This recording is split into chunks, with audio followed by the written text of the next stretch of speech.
ఒక రాష్ట్రాన్ని 5 సంవత్సరాలు ముఖ్యమంత్రిగా పాలించి మహిళా వ్యక్తిత్వ హననం చేసేలా నీచపు వ్యాఖ్యలు చేసిన గొప్ప వంశోద్ధారకుడు, నల్లపరెడ్డి వంశోద్ధారకుడు, 6 సార్లు ఎమ్మెల్యే అయిన ఒక మనిషి, చెల్లెల వరుస అయిన ఒక మహిళను ఇష్టం వచ్చినట్టు వ్యక్తిత్వ హననం చేసి మాట్లాడితే అసలు ఏం మాట్లాడాడు అనేది వినకుండా ఆ మనిషిని పరామర్శించడానికి ఈరోజు ఈ జగన్మోహన్ రెడ్డి గారు రావడం నిజంగా ఎంత హాస్యాస్పదంగా ఉందంటే అంత హాస్యాస్పదంగా ఉంది. అసలు మీరు ప్రజలకి ఏం మెసేజ్ ఇస్తున్నారు? 5 సంవత్సరాలు మీ పాలనలో మీ నాయకులు, మీ ఎమ్మెల్యేలు ఎన్నో నీచంగా ఘోరాలు చేసిన దానికి ఫలితంగా ఈరోజు ప్రజలు మిమ్మల్ని తరిమి కొట్టి 11 సీట్లతో గెలిపించారు. 154 సీట్లతో గెలిచిన మిమ్మల్ని ఈరోజు 11 సీట్లకి దించారు. అది ఎందుకు దించారు? మీరు చేసిన మాటలు, మీరు చేసిన అవినీతి, అరాచకాలు ప్రతి ఒక్కడు అసెంబ్లీ దగ్గర నుంచి తీసుకుంటే ప్రతి జిల్లాలో, ప్రతి కాన్స్టిట్యున్సీలో నీతి నిజాయితీ అనేది తెలియకుండా దోచుకోవడమే కాకుండా ఎంతో మంది మహిళల్ని హరాస్ చేశారు, ఎంతో మందిని జైళ్లకు పంపించారు, ఎంతో మందిని తరిమి కొట్టారు, మాట్లాడిన ప్రతి ఒక్కరి ఇల్లు ధ్వంసం చేశారు. ఇదే ప్రసన్న కుమార్ రెడ్డి ఒక్కసారి మీరందరూ వెనక్కి తిరిగి చూస్తే పోలంరెడ్డి శ్రీనివాసరెడ్డి గారి గురించి, వాళ్ళ భార్య గురించి ఏం మాట్లాడాడో వినండి ఒకసారి. వీరి చలపతిని అడ్డంగా పెట్టుకొని ఇతను ఏం మాట్లాడాడో చూడండి. ఆ తర్వాత మాట్లాడమే కాకుండా ఒక ఎస్సీ నాయకుడైన కరకట్టు మళ్ళీ ఇల్లు ధ్వంసం చేశాడు. ఇదే పోలంరెడ్డి శ్రీనివాసరెడ్డి ఇంటి మీదకి పోయాడు. వాళ్ళ బ్రదర్ తమ్ముడు ఇల్లు రాజపాలెంలో ఉంటే ఆ ఇంటి మీదకి పోయాడు. ఇవన్నీ ధ్వంసం చేశారు గత 5 సంవత్సరాల్లో జగన్మోహన్ రెడ్డి గారి ప్రభుత్వంలో. ఈ వైఎస్ఆర్సీపీ ప్రభుత్వానికే అసలు చెల్లెళ్ళన్నా, తల్లులన్నా, మహిళలన్నా ఏ మాత్రం గౌరవం లేదు.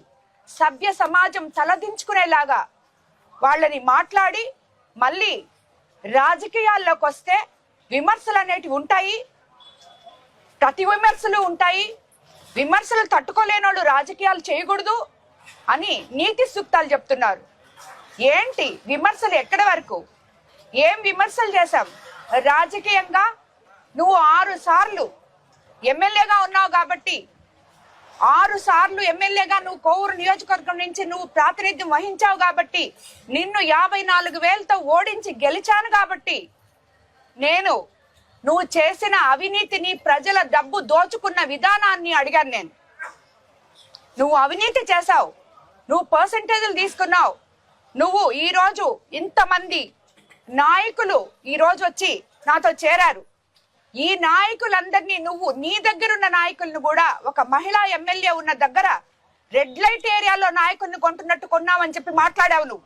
నీకు నీతి నియమాలు అనేటివి తెలియదు మీ పార్టీ వాళ్ళకి.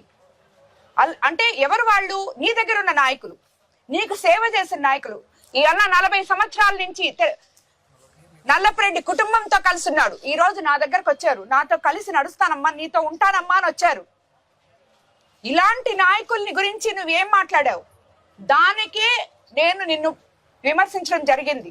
నువ్వు కాంట్రాక్ట్స్ తీసుకొని ఆ కాంట్రాక్ట్ అసలు స్టార్టే కాకుండా కాంట్రాక్ట్ ఇచ్చిన దానికే కమిషన్ తీసుకుంటే, ఆ కాంట్రాక్టర్ రమేష్ నాయుడు అయితే దాని గురించి నేను మాట్లాడాను. ఇవి మాట్లాడినప్పుడు నువ్వు తిరిగి నన్ను ఏం మాట్లాడాలి? నువ్వు ఇక్కడ కమిషన్ తీసుకున్నావమ్మా, నువ్వు ఈ కాంట్రాక్ట్ లో తీసుకున్నావమ్మా, లేదు నువ్వు ఇక్కడ గ్రావెల్ ఎత్తావమ్మా, నువ్వు ఇక్కడ మట్టి ఎత్తావమ్మా, ఇసుక ఎత్తావమ్మా నువ్వు మాట్లాడాలి. దీన్ని రాజకీయ విమర్శలు అంటారు, విమర్శలకి ప్రతి విమర్శలు అంటారు. అంతేగాని నేను నిన్ను రాజకీయంగా విమర్శిస్తే నువ్వు నా వ్యక్తిగత హననం చేశావు. అసలు నీకేం హక్కు ఉందని ఒక మహిళ గురించి మాట్లాడడానికి సభ్య సమాజం తలదించుకునేలాగా 10 మందిని వేసుకొని నువ్వు ఎలా మాట్లాడగలవు? నువ్వు మాట్లాడిన దానికి ఈ రోజు జగన్మోహన్ రెడ్డి గారు వచ్చి నిన్ను పరామర్శించడం అనేది సభ్య సమాజం మరోసారి తలదించుకుంటుంది మిమ్మల్ని అందరినీ చూసి. ఇలాంటి వైఎస్ఆర్సీపీ పార్టీనా, ఇలాంటి నాయకులనా మనం 5 సంవత్సరాలు వీళ్ళకా పట్టం కట్టింది అని చెప్పి ఆలోచిస్తున్నారు ప్రతి ప్రజలు. ఈరోజు దేనికి మీ ఓదార్పు యాత్రలు? ఎవరిని పరామర్శించడానికి మీ ఓదార్పు యాత్రలు? ఇలాంటి వాళ్ళని పరామర్శించడానికా? వాళ్ళకి మీరు చెప్పినట్టే వాళ్ళకి అమ్ముంది, వాళ్ళకి భార్య ఉంది, వాళ్ళకి చెల్లెళ్ళు ఉన్నారు, అక్కల చెల్లెళ్ళు ఉన్నారు, అందరూ ఉన్నారు. వాళ్ళ అక్కల చెల్లెళ్ళే రాజకీయంలోకి వచ్చుంటే, వాళ్ళ అమ్మే రాజకీయంలోకి వచ్చుంటే, వాళ్ళ భార్య రాజకీయంలోకి వచ్చుంటే ఎవరైనా ఇలా విమర్శిస్తే మీరు గమ్ముకుంటారా?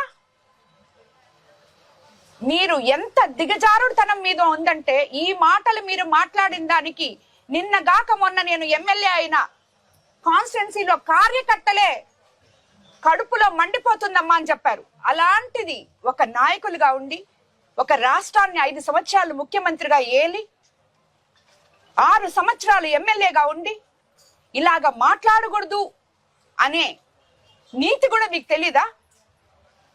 అది కూడా మీరు ఆలోచించలేకపోయారా?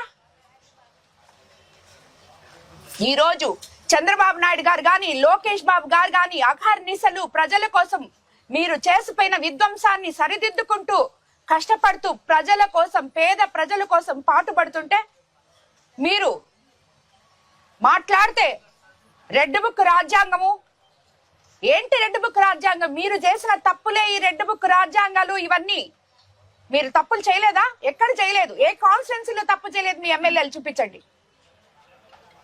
ప్రతి దగ్గర చేస్తున్నారు. అందరి దగ్గర సాక్ష్యాలు ఉన్నాయి కాబట్టే నీతి నియమాలతో ఏ అరెస్ట్ జరిగినా ఆ అరెస్ట్ వెనుక ఎన్నో ఉన్నాయి.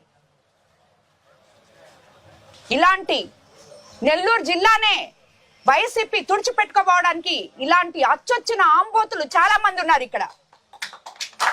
ఈ నెల్లూరు నుంచనైతేనేమి మాట్లాడడం తప్పితే అసలు అతను ఏం మాట్లాడుతున్నాడో తెలియని ఈ అనిల్ కుమార్ యాదవ్ ఒకడు, ఈ రోజు ఈ ప్రసన్న కుమార్ రెడ్డి ఒకడు.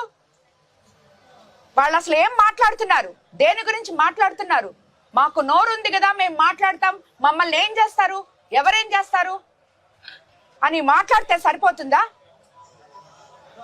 మీ ఇళ్లలో తల్లి చెల్లి లేరా? కాబట్టి ఇదంతా కరెక్ట్ కాదు అని చెప్పి నేను చెప్తున్నాను. అదేవిధంగా ఈరోజు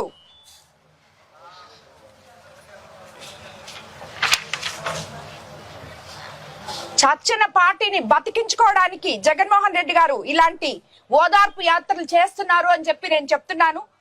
తీర్థయాత్రలు చూసాం, జైత్ర యాత్ర చూసాం, విజయ యాత్ర చూసాం, దండయాత్ర చూసాం, ఓదార్పు యాత్ర కూడా చూసాం. జగన్మోహన్ రెడ్డి జైలు యాత్రలు, నీచపు పరామర్శలు చూస్తుంటే నిజంగా మాలాంటి మహిళలంతా సిగ్గుతో తలదించుకోవాలనిపిస్తుంది. ఎక్కడ మీరు మహిళలకు గౌరవిస్తున్నారు? రాబోయే రోజుల్లో 33% రిజర్వేషన్ ఉంది. ఎంతో మంది ఉన్నత కుటుంబాల్లోంచి స్త్రీలు బయటకు వచ్చి రాజకీయాల్లో అడుగుపెట్టబోతున్నారు.